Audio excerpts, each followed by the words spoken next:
की वीडियो बहुत ही ज्यादा इंटरेस्टिंग होने वाली है। अभी आपको स्क्रीन के ऊपर दो ऑरेंज कलर के सर्कल नजर आ रहे होंगे, सर्कल ए और सर्कल बी। आपको दिए जाते हैं सिर्फ 5 सेकंड और इन 5 सेकंड में आपने बताना है कि इनमें से बड़ा सर्कल कौन सा है, सर्कल ए या सर्कल बी।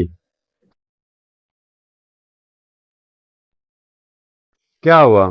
आप लोगों में से मोस्टली लोगों ने कहा होगा कि सर्कल बी बड़ा है, लेकिन असल में ये दोनों सर्कल एक जैसे हैं। चलते हैं अपने नेक्स्ट स्टेज की तरफ, जो कि है सिलेक्टिव अटेंशन टेस्ट। इसमें पता है क्या है, आपको स्क्रीन के ऊपर एक पैटर्न दिखाया जाएगा और सिर्फ आपने उसकी तरतीब देखना है और आपने देखना है कि इसके अंदर कोई मिस्टेक तो नहीं है। चलें, आपने फाइंड करना है। आपको दिए जाते हैं 5 सेकंड्स।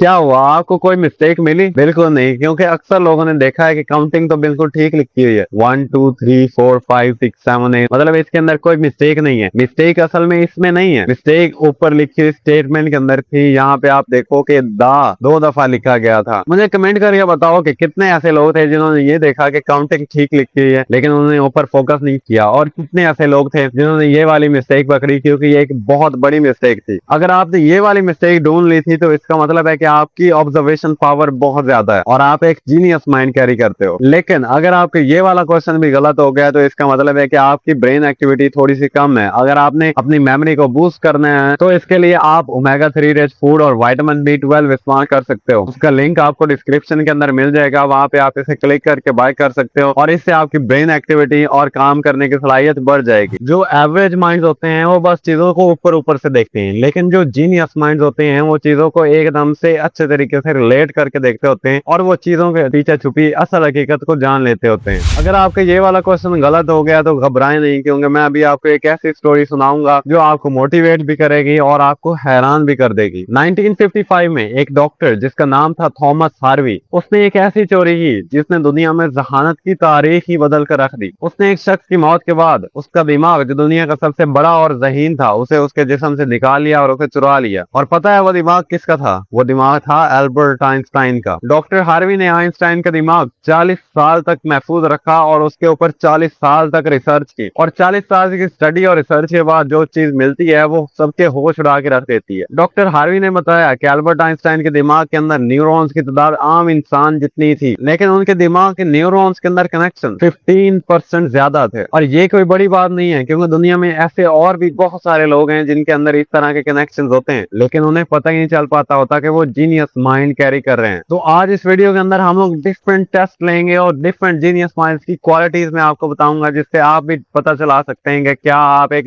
जीनियस माइंड कैरी करते हो या आपके पास भी एक ऑर्डिनरी माइंड है। और अब अपनी क्वेश्चन वाली गेम को कंटिन्यू करते हैं और बढ़ते हैं अपने स्टेज 2 की तरफ। फर्ज करो कि आप एक ऐसे जंगल के अंदर गुम हो गए हो जहाँ पे आपको बिल्कुल पता नहीं चल रहा कि मैंने कौन सा रास्ता इख्तियार करना है। तो आपके सामने दो रास्ते आते हैं। एक ऐसा रास्ता आता है जो बिल्कुल साफ है, आपको कोई खतरा महसूस नहीं होता, लेकिन दूसरा रास्ता जो है वो बिल्कुल बंद है और वहां पे ऊपर लिखा हुआ है कि ये वाला रास्ता खतरनाक है और इसे चूज नहीं करना। तो आप कौन सा रास्ता चूज करोगे? ए वाला जो बिल्कुल साफ है, या बी वाला जिसके ऊपर लिखा हुआ है कि इसको चूज नहीं करना है क्योंकि यहाँ पे खतरा है? अगर आपने ए ऑप्शन चूज किया तो इसका मतलब है कि आप एक ऑर्डिनरी माइंड हो, आपका माइंड एक एवरेज लेवल का है। लेकिन अगर आपने बी ऑप्शन चूज किया है तो इसका मतलब है कि आप एक जीनियस माइंड कैरी करते हो, क्योंकि जीनियस माइंड जो होते हैं वो क्यूरियस होते हैं, वो जानना चाहते हैं, वो चीजों के पीछे छुपी लॉजिक को जानना चाहते हैं कि हर चीज क्यों है, इस रास्ते को क्यों चूज नहीं किया जा सकता। अब इसी स्टेज के कुछ और क्वेश्चन मैं आपसे पूछता हूँ। फर्ज करो कि वीकेंड है या कुछ हॉलीडेज आपको मिल गई अपने स्कूल से, कॉलेज से या अपने काम से, और आपको ये कहा जाता है कि आप कुछ दिनों के लिए बिल्कुल फ्री हो। तो आप क्या करोगे? आप घर पे बैठ के फैमिली के साथ मूवीज देखोगे, दोस्तों के साथ सैर पे जाओगे या दोस्तों के साथ खेलने जाओगे? एक ऑप्शन ये है। दूसरा ऑप्शन ये है कि आप एक कमरे के अंदर बंद हो जाते हो, किताबें पढ़ते हो या कुछ काम जो आपने पेंडिंग रखे हुए थे उन्हें करते हो। तो आप कौन सा ऑप्शन चूज करोगे? अगर आपने ऑप्शन बी चूज किया है जिसमें आप किताबें पढ़ोगे या अपना काम करोगे, तो इसका मतलब है कि आप एक जीनियस माइंड कैरी करते हो। पता है क्यों? क्योंकि जो जीनियस माइंड होते हैं ना, वो कभी भी दूसरों के साथ घुलना मिलना पसंद नहीं करते, उन्हें हमेशा तन्हाई चाहिए होती है। इसलिए वो अपना ज्यादातर टाइम खुद को देते हैं, खुद के आइडियाज को देते हैं और अपने काम करने में मशगूल रहते हैं। इसी तरह ये वाला क्वेश्चन तो बहुत ही ज्यादा इंटरेस्टिंग है। क्या आपकी राइटिंग बहुत ही अच्छी है या एक ऐसी राइटिंग है जिसका लिखा हुआ बिल्कुल समझ भी नहीं आता? आपकी राइटिंग कैसी है? रिसर्च ये बताती है कि जितने भी जीनियस माइंड होते हैं उनकी राइटिंग बहुत ही बुरी होती है। होती है, उनकी लिखे की समझ नहीं आ रही होती, क्योंकि उनका दिमाग इतना तेज काम करता है कि उनका हैंड मतलब उनकी मोटर एक्टिविटी बहुत स्लो होती है उनकी ब्रेन एक्टिविटी के मुकाबले में। जब मैंने ये सुना तो मैं सोच रहा था कि डॉक्टर्स किस लेवल में आते होंगे, क्योंकि उनकी राइटिंग किसी को भी समझ नहीं आती। इन्हें फिर किस लेवल के अंदर काउंट करना चाहिए, मुझे कमेंट करके बताओ। जीनियस माइंड की एक बहुत बड़ी खूबी वो है एंजाइटी, क्योंकि वो हमेशा परेशान रहते हैं चीजों को लेकर। कोई भी काम उन्होंने करना हो तो वो उसे 100 डिफरेंट पर्सपेक्टिव से देखते हैं और उसको डिफरेंट केसेस से स्टडी करते हैं, और उनका दिमाग डिफरेंट एंगल से उस चीज को लेके चलता है। इसलिए उनके जिस्म के अंदर स्ट्रेस हार्मोन कॉर्टिसोल का लेवल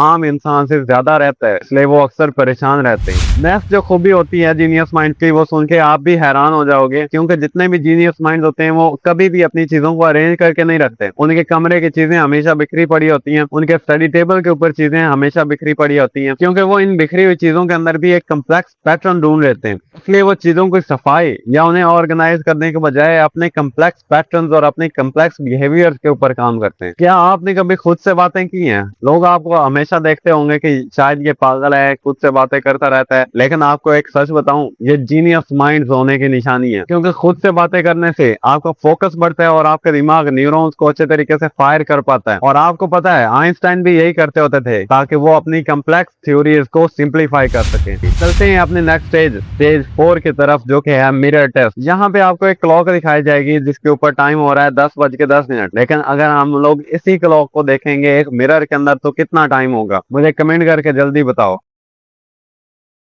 आप लोगों में से कितने ऐसे लोग थे जिन्होंने ये सोचा कि 10:10 ही रहेंगे? ये वाला आंसर गलत है। राइट आंसर इज 10:50 हमें मिरर के अंदर नजर आएंगे। अगर आपने ये वाला आंसर भी ठीक किया है तो इसका मतलब है कि आपकी विजुअलाइजेशन पावर बहुत ज्यादा है और आप एक हाई लेवल का जीनियस माइंड कैरी करते हो, क्योंकि जितने भी जीनियस माइंड होते हैं उनकी विजुअलाइजेशन पावर बहुत ज्यादा होती है और वो चीजों को डिफरेंट एंगल और डिफरेंट पर्सपेक्टिव से देखने की सलाहियत रखते हैं। Stage 5 learning from mistake. अब इसमें क्या है, फर्स्ट करो कि आपने एक ऐसा क्लास के अंदर दिया जिसमें आपके मार्क्स कम आए, या एक ऐसा एग्जाम था जिसमें आपके मार्क्स कम आए या आप फेल हो गए हो, तो क्या आप एग्जाम के बाद आके ये सोचने लग जाओगे कि यार मैंने ऐसे नहीं करना था, मैंने वो किया, मैंने ऐसे करना था, अगर मैं ऐसे पढ़ता तो ठीक हो जाता? आप ऐसे करोगे या आप ऐसे करोगे, घर आओगे, बैठोगे, स्ट्रेटजी बनाओगे, अपनी मिस्टेक ढूंढोगे कि कहाँ पे मैंने गलती की, कहाँ पे मेरी डेफिशिएंसी थी, उन पॉइंट्स को अब आपने अच्छे तरीके से फिर से रिकवर करना है। ये वाला ऑप्शन बी चूज करोगे या ऑप्शन ए चूज करोगे? तो जितने भी जीनियस माइंड होते हैं ना वो ऑप्शन बी चूज करते हैं, मतलब वो कोई भी गलती है तो उसे ये नहीं करते कि मैंने ऐसी गलती क्यों की, बल्कि वो इसमें से देखते हैं कि कौन सी डेफिशिएंसी थी, कौन सी मैंने मिस्टेक्स की हैं और अब उनको मैंने कैसे इंप्रूव करना है। वो हमेशा अपने फ्यूचर के बारे में सोचते हैं। अब मुझे आप कमेंट करके बताओ कि आपको कौन से क्वेश्चन बहुत ही मजेदार लगे और कौन से ऐसे क्वेश्चन थे जिनका आपने बिल्कुल राइट आंसर किया और कौन से ऐसे क्वेश्चन थे जो आपको बहुत मुश्किल लगे। क्या कोई ऐसा शख्स भी है जिसके सारे आंसर्स ठीक हुए हों? अगर आपके बहुत सारे क्वेश्चन गलत हो गए तो घबराने की बात नहीं है, क्योंकि जैसे जैसे आपकी उम्र बढ़ती जाएगी आपके क्यूरियोसिटी लेवल बढ़ता जाएगा, आपके इंटेलिजेंस लेवल बढ़ता जाएगा और आपके इस तरीके से प्रॉब्लम सॉल्विंग एबिलिटी बढ़ती जाएगी। और अपने दिमाग को अच्छे तरीके से काम करवाने के लिए आप ओमेगा 3 रिच फूड और विटामिन B12 इस्तेमाल कर सकते हो, और इसका लिंक आपको डिस्क्रिप्शन और पिन कमेंट के अंदर मिल जाएगा, वहां से आप इसे बाय कर सकते हो। और अगर आप लोग इस तरह के मजीद वीडियो देखना चाहते हैं तो चैनल को सब्सक्राइब करें, क्योंकि इस तरह की बहुत सारी मेडिकल वीडियोस अभी और आने वाली हैं। और इस वीडियो को अपने उस दोस्त के साथ शेयर करें जो कहता है कि मेरी इंटेलिजेंस लेवल बहुत ज्यादा है। मिलते हैं नेक्स्ट वीडियो के अंदर। अल्लाह हाफिज।